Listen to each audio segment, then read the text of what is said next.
ada satu momen di mana Bertrand itu sedih dan diam saja. Bertrand melihat adiknya disusui oleh ibunya, ya. Itu Bertrand hanya bilang, bahagia ya bun, jadi Tania dia minum air susu ibu. Kenapa emangnya? Ya kakak waktu kecil minumnya teh manis.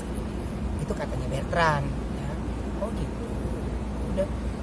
Jadi saya tidak mau wawancara dia seperti apa, enggak.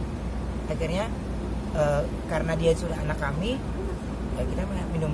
Dia, kakak mau minum susu bunda. Kan Wenda ada yang dipampin, di apa istilahnya, dipompa. Ada yang dipompa. Jadi memang kita punya lemari khusus ASI, ya udah itu buat Bertrand gitu. Jadi pagi dia minum setiap pagi, kalau malam dia mau minum. Paling banyak dia 2 sampai 3 kali minum ASI langsung. Berarti memang benar keinginan Bertrand sendiri, dia sendiri yang mau. Terus orang yang bilang, iya kalau udah minum ASI berarti sedara, ya memang gue udah ngangkat anak ini dengan hati gue, ya mau nggak minum ASI pun dia juga tetap sedara gue, ya. Kemarin tambah lagi udah kayak misalnya kalau udah datangin langsung gerai-gerai emang gue langsung namanya Enggak ada. Semua ada SOP-nya di kantor. apa Ya, dia senang aja. Normal dia tuh pengen merasakan ASI, minum ASI itu kayak apa gitu. Itu aja. Dan sampai sekarang ASI yang dipompa itu ya buat Bertrand satu kulkas. Jadi rutin pagi sore. Ya kalau siang dia mau minum, pulang sekolah. Pagi malam dia pasti minum. kalau yang terakhir nih Tangan saya cuma 2, tangan Sarwenda cuma 2, kami cuma 4 tangan yang mencoba mengolah Bertrand untuk menjadi lebih baik. Tapi secara psikologi anak ini banyak yang harus dirubah mindset pikirannya gitu. Gampang sekali anaknya drop, itu gampang sekali. Makanya itu salah satu saya jauhkan dia untuk mohon maaf teman-teman, kadang-kadang kalau ada beberapa kan boleh wawancara Bertrand nggak boleh. Saya takutnya ada pertanyaan yang tidak sampai di pemikirannya dia, saya keseret-seret di rumahnya nih. Keseret-seretnya dalam arti saya jadi susah lagi ngebanguninnya apa lagi, karena Bertrand untuk ngungkapin apa yang terjadi dengan dia nggak akan cerita dulu sampai dia sudah siap baru. Tapi kan dia kan punya sekolah, ya dia harus sekolah, dia ada jadwal les, ada jadwal beberapa pekerjaan yang harus dilewatin, itu nggak bisa nunggu dia berhari-hari. Jadi harus kita biasakan apa yang kakak rasakan hari ini harus selesaikan hari ini. biasanya apa sih kok yang biar disampaikan sama Bertrand?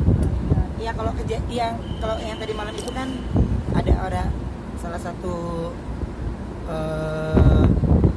orang yang ngomongin, pokoknya jangan pusingin yang rubah muka kamu jadi hewan ya Bertrand gitu. Dia kan nggak tahu gitu. Mungkin niatnya kan mau nyemangatin, tapi dianya jadi drop. Akhirnya ya gitu jadinya. Untuk itu jadi gimana sih mbak kalau handphone dimatiin terus dia jadi ngeloadingnya lama lagi. Jadi saya udah panasin acara jam 8 malam, saya udah panasin dari jam 2, jam 3, jam 4 saya udah panasin itu biar bagus. Tapi kalau di jam 6, jam 7 digesek kan udah kalah, pemanasnya kalah sama yang tadi gitu. Itu Bertrand masih belum bisa. Dan bisa atau enggak ya bisa, saya cuma butuh waktu. Paling yang saya bilang itu adalah saya hanya bisa dibantu oleh masyarakat nih yang memang mencintai Bertrand, menyayangi Bertrand, bantu saya dengan istri saya untuk ya ketika bertemu support aja gitu, support aja, tidak perlu menceritakan hal-hal yang terjadi. Untuk anak sih saya nggak pakai repot, karena itu yang saya bilang kalau Bertrand itu sudah menjadi anak saya pertama, jadi saya harus tahu isi hati dia lebih dalam lagi. Makanya kalau dia penampilannya, Bertrand itu anak yang energi, anak yang ceria, anak yang sangat amat mencintai dunia tarik suara. Tapi jika ada hal yang menurut kalian atau pemirsa, hal yang agak aneh di Bertrand, pasti ada sesuatu yang aneh yang terjadi di belakang itu. Nah itu yang saya sulit gitu, itu yang saya sulit untuk mengungkapinnya. Makanya pada saat kemarin dia dapat piala, dapat penghargaan, dia seneng banget, senengnya bukan main, dia bahagia banget. Tapi ketika ada gesekan itu, dia, emang ada yang ganti muka kakak jadi hewan ayah? Dia nanya. Jadi siapa yang cuma ngarang-ngarang dong, bukan kakak kali. Tapi nggak bisa secepat itu loh untuk bohongin. Jadi saya harus ngasih tahu ke dia lagi, enggak kak, itu bukan veteran kakak kali, beda. Jadi ini udah nggak bisa bohong lagi gitu. Jadi saya bilang enggak kak, salah orang kali, kakak nggak ada orang banyak, orangnya banyak kok di belakang sana, yang ngomong siapa juga nggak jelas. Kajian laporan ke polisi kemarin Iya. terkait masalah itu gimana? Belum kan dari masih di penyidik sih setahu saya.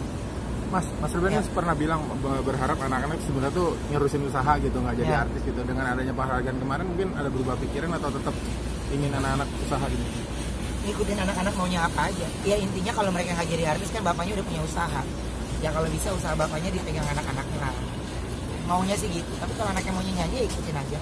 Tapi mereka dia nggak mau nyanyi pun buat saya nggak masalah.